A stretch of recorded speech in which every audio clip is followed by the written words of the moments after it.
My older brother, Ethan, or as I've always called him, Bubba, has always played an important role in my life. When I was a baby, my mom put him in charge of making sure I didn't put small toys in my mouth or crawl into a wall or furniture. When I was a toddler, he helped me learn to walk and would hold my hand as I waddled through the house, and he would steal applesauce from the refrigerator when my mom wasn't looking for me.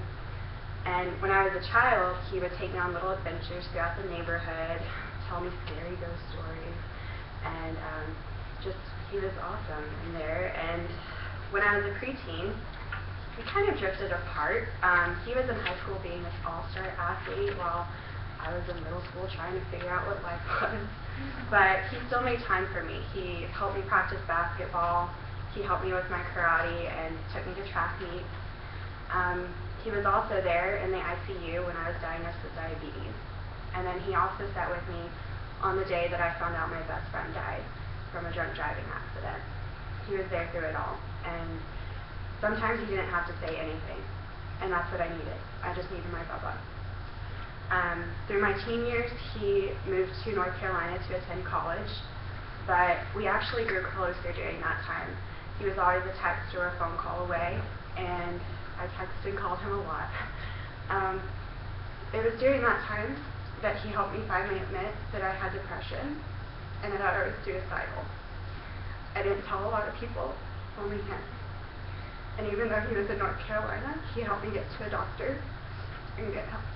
He told me, it's not a weakness to get help, it's a strength because it shows you're fighting. When our grandmother passed away, she was the youngest of 4. She died before her oldest sister, who was 98 years old. My great aunt, she was active her entire life. Never had a health problem, nothing. She was perfect. Even when she was 98 and at my grandmother's funeral, that morning she woke up and went for a run. Like, she was incredible. Our grandmother, on the other hand, had cancer her entire life. She was first diagnosed when she was about 18. She had it 5 different times, and a brain tumor is what finally killed her. I think it was that parallel of the oldest child being in perfect health and the youngest not what really killed my brother. He told me that day at her funeral, Erin, you're not allowed to die before me because you wouldn't be able to handle it.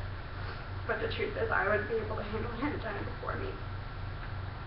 About a year ago, he moved from North Carolina to Daytona Beach, where now, like on a monthly basis, we go and hang out together.